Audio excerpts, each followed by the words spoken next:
안녕하세요. 지한이 아빠입니다.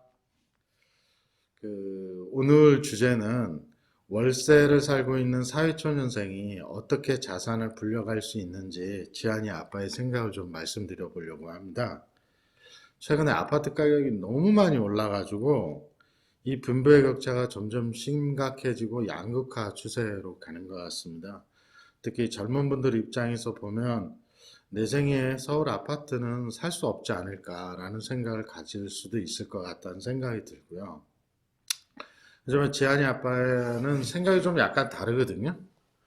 자본주의 사회는 언제든지 기회는 있고요. 현재 기회가 없다고 해서 1년 후에 기회가 안 생기는 거 아니라고 저는 생각하거든요. 결국 평범한 우리 직장인 같은 사람들은, 저희 같은 사람들은 열심히 공부해서 그 리스크를 줄여가는 방법을 찾아가면서 조금씩 자산을 늘려가는 이런 방식을 택해야 하는데요. 사회초년생으로 현재 월세를 살고 있는 여러분들의 생각이 이 동영상을 보고 좀 바뀌는 계기가 됐으면 좋겠다라는 생각으로 만들었습니다. 독자 한 분의 그 요청도 좀 있었고요 해서 처음으로 독자분이 요청한 내용을 좀 찍어봅니다. 결론 먼저 말씀드리겠습니다. 감당 가능한 범위 내에서 아파텔이나 오피스텔, 새 아파텔이나 새 오피스텔을 대출받아서 사자입니다. 그래서 관련 내용 하나씩 좀 설명드려 보도록 하겠습니다. 현황을 정확하게 알아야 사실 대책을 세울 수 있겠죠. 근데 사람마다 처해진 환경이 다르기 때문에 어떤 기준을 세워야 할 것 같거든요. 제가 생각하는 사회초년생은 이제 남자분 같은 경우는 군대를 갔다 오고 직장 생활 한 1, 2년 정도 하면 한 29, 8 이 정도 될 것 같고요. 여자분 경우에는 한 26 정도 되지 않을까 싶습니다. 남녀 모두 대학교 졸업을 가정하도록 하겠습니다. 중앙일보에 나온 기사인데요. 고용노동부가 조사한 기사의 내용입니다. 그 학력과 연령별 남녀 평균 연봉을 보면 그림에서 보시는 바와 같이 나오는데요. 저는 한 29세 정도의 연봉을 따지면 남자는 3,647만 원이고 여자는 3,338만 원입니다. 그래서 적은 숫자인 3,338만 원, 약 3,400을 현재 사회생활 초년생이 받는다라고 가정을 하겠습니다. 그럼 실제 주거 환경도 어떤 기준을 잡아야 할 거잖아요. 근데 주거 환경과 관련해서는 내용이 많지 않아요. 조사를 해봤는데 조사의 내용이 별로 없어서 4월 달에 이데일리에서 나온 기사를 한번 보시겠습니다. 인천 지역인데요. 매달 한 40만 원의 임차료를 내고 있는 것으로 조사가 됐다. 청년들이 거주하는 반전세의 집은 보증금 2,800에 월세는 40만 원이고 보증금이 없는 경우에는 월 임차료는 42만 원 정도다. 그래서 인천이 이 정도가 되는 것 같고요. 그래서 제가 주변에 이제 저희 회사 직원들이나 아는 분들 조사를 해보니까 서울의 경우에는 1,000만 원에 60만 원에서 한 70만 원 정도 되는 것 같더라고요. 보증금 1,000만 원에 월세가 한 60에서 70 정도. 적은 숫자인 한 60 정도를 기준으로 삼겠습니다. 중요한 것은 이 숫자가 중요한 게 아니라 제가 말씀드리는 이 알고리즘, 논리가 중요한 거니까 본인의 상황에 맞게 그걸 적용해 보시면 될 것 같습니다.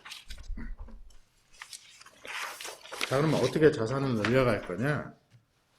현재 아파트를 바로 구입할 수 없다는 사실의 인식이 굉장히 중요할 것 같습니다. 이제 제가 이렇게 원하는 단계로 한꺼번에 뛰어갈 수 없다는 것이죠. 그렇다면 단계별로 뛰어가야 하는데 이 단계별로 뛰어가면서 나의 주거 환경도 안정시키는 이런 방법을 고려해야 되는데요. 처음에는 작게 시작하고 얘를 점차 나중에 크게 되는 방법으로 이렇게 스노우볼 이펙트라고 하거든요. 그래서 처음에는 조그마한 오피스텔로부터 시작해서 주거 안정을 이루고 장기적으로는 큰 목표의 뭐 예를 들면 서울 시내의 대형 아파트 이런 생각으로 하나씩 이뤄가는 게 중요할 것 같습니다. 제가 말씀드리는 그 전략 중에 하나는 주식 투자나 이런 거 하지 마시고 일단 돈을 모으는 데 집중을 해야 합니다. 다만 몇 천만 원이라도 모으는 데 집중을 해서 돈을 조금이라도 모아야 하거든요.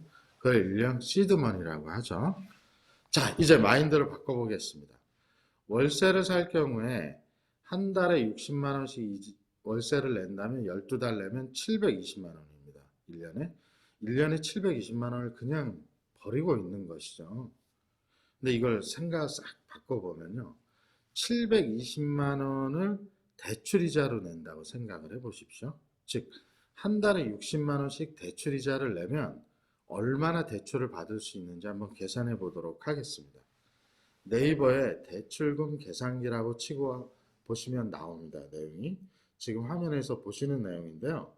이렇게 해서 역산을 해보면 지금 금리를 2.5% 30년 만기 상환으로 보통 30년 만기 상환을 해야 소득공제를 받을 수 있기 때문에 30년 만기 상환으로 하면 역산을 해보면 1억 5천만 원까지 대출을 받을 수 있습니다. 1억 5천만 원까지 대출을 받는다는 얘기는 지금 그림에서 보시다시피 한 달에 60만 원 정도 59만 2천 원 정도의 원리금 상환을 하면 30년 후에는 1억 5천만 원이 다 이제 없어지는 거거든요.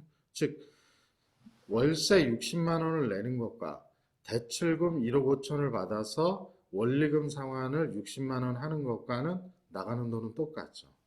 그러나 이제 여기부터 완전히 상황이 달라지는 거죠. 일단 전략은 뭐냐면 새 오피스텔을 구입하는 겁니다. 즉 현재 지어진 오피스텔이 아니고 현재 분양하는 새 오피스텔인데요. 새 오피스텔을 구입하는데 다만 부대 비용까지를 좀 생각해 봐야 됩니다. 이 아파트는 취득세가 4.6%입니다. 물론 이제 분양을 하니까 복비는 들지 않겠죠. 자, 계산을 해본 표를 한번 보여드리도록 하겠습니다. 1억 5천짜리 오피스텔과 1억 8천짜리와 2억짜리 오피스텔을 80% 대출을 받는다고 하면 이 갭 차이는 얼마 정도냐면 1억 5천만 원은 3천만 원, 1억 8천짜리는 3,600, 2억짜리는 4천만 원 정도 됩니다.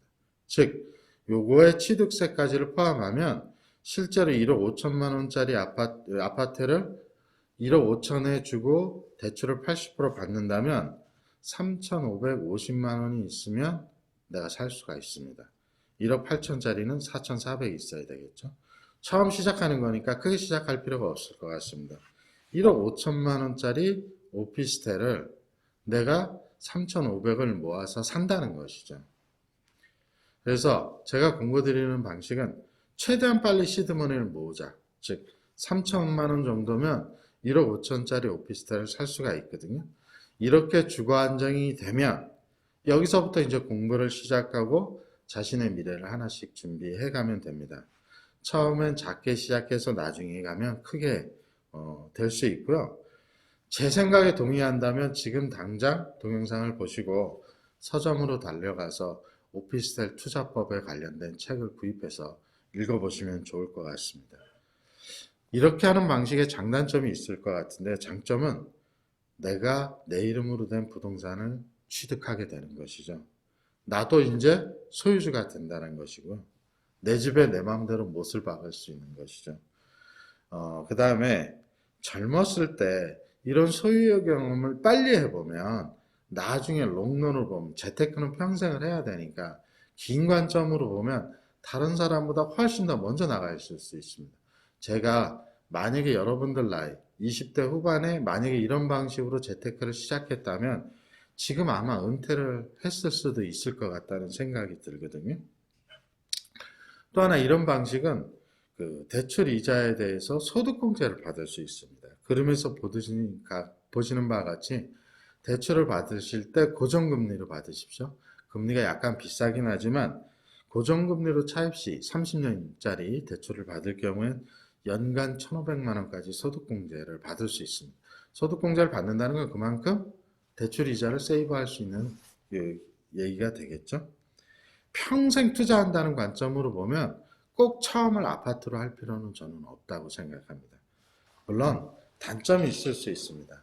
아무것도 모르는 주변 사람들은 왜 오피스텔을 사느냐, 뭐 잘 안 팔리면 어떠냐, 어떻게 할 거냐 이런 걱정들을 많이 할 텐데요.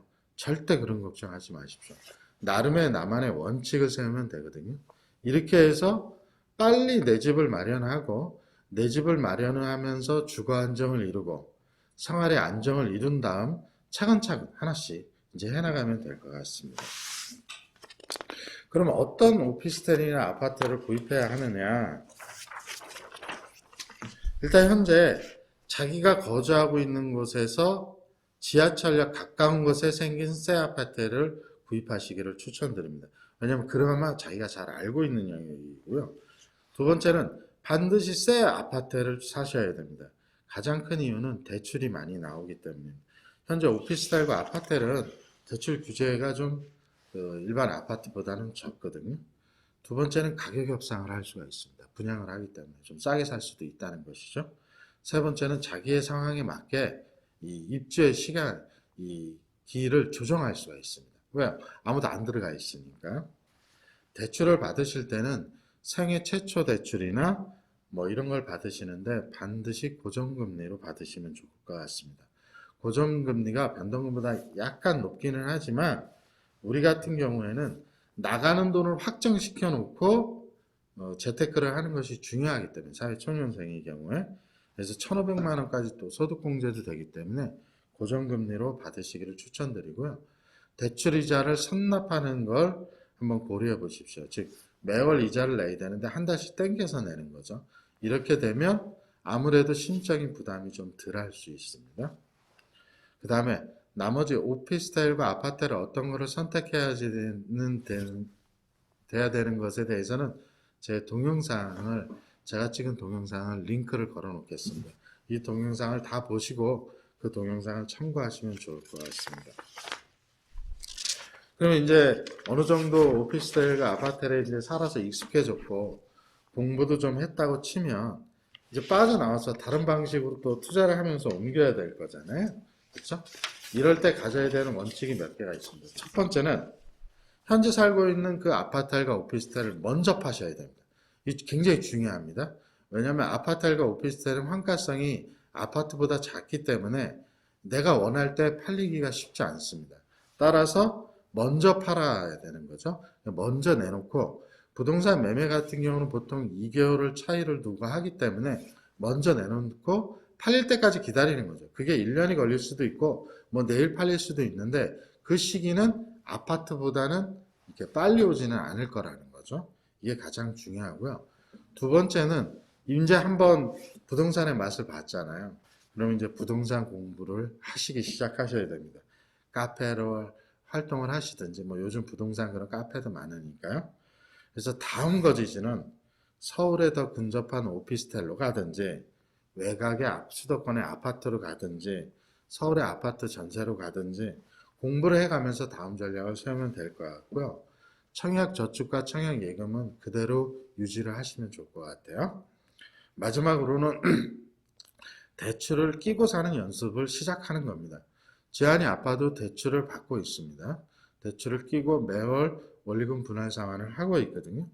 평생 대출을 껴가면서 내 자산을 계속 불려나가는, 즉 레버리지를 하는 그런 활동들을 계속하는 연습을 이번 기회를 통해서 하면 좋을 것 같고요. 제가 이제 서울에 있다면 독자 여러분 중에 한 분을 선택해서 이렇게 좀 같이 가이드를 해드리고 싶은데 혹시 관심이 있으신 분은 저희 메일을 주시면 밑에 나오는 메일을 주시면 제가 좀 개인적으로 가이드를 해드리도록 하겠습니다. 정리를 해드리면 이렇습니다.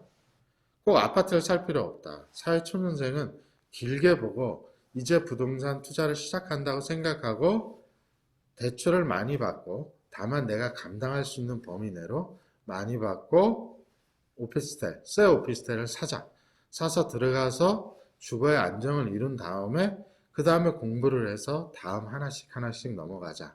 다만 이렇게 넘어갈 때 가지고 있는 아파트과 오피스텔은 먼저 팔고 움직여야 한다. 이렇게 내용을 좀 정리할 수 있을 것 같습니다. 이 방식이 어떤 혹자가 보기에는 나쁜 방법으로 보일 수도 있고요. 어떤 분들이 보기에는 좋은 방법이 될 수도 있을 것 같습니다. 상황에 따라 다를 수 있고 관점에 따라 다를 수 있기 때문이죠. 다만 제가 드리고 싶은 말씀은 이런 방식도 재테크를 할 수 있는 방식 중에 하나라는 생각을 가지시고 심도 있게 한번 고민을 해보시면 좋은 결과를 만들어낼 수 있지 않을까 싶습니다. 자, 오늘은 독자 여러분이 요청하신 내용을 한번 정리를 해서 말씀드려 봤습니다. 오늘은 여기까지 하겠습니다. 감사합니다.